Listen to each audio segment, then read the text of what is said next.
Thank you, Chair Thompson and committee members for your time. My name is Nicole, and I am the Organizing Policy Associate at Woori Juntos. I'm here today to testify. Would you give us your full name? Oh, my Nicole Lima. Yes. I'm here to testify against HB3 and also personally have been through 2 shooter threats while in school in my time. Dr. Pete Blair, the Executive Director of the Advanced Law Enforcement Rapid Response Training Center at the Texas State University, cautioned against any claim that having police officers at school as the most effective tool or that it prevents school shootings. Having a police officer presence does not prevent shooting or more violence. In fact, reports have shown that a number of shootings in 2018 that perpetrators, despite their presence of armed guards, still swarmed campuses, and in each case, guards failed to prevent the shooter from killing.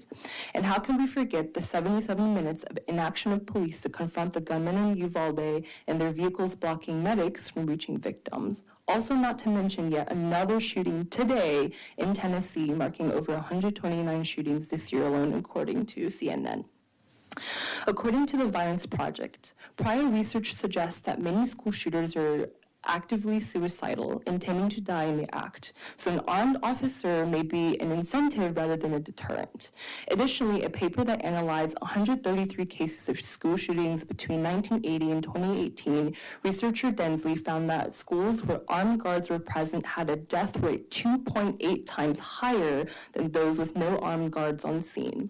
Densley believes that shooters that exhibit may see higher chances of death for themselves and may go in more heavily armed.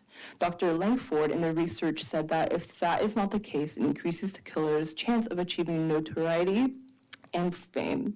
The connection to suicide also means potential mass shooters can easily slip up under the radar of law enforcement who are trained to deal with crime, not crisis, as Langford said.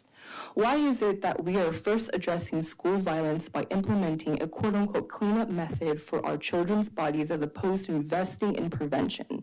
Placing police in schools admits that state leaders have given up on prevention measures through care and mental health investments.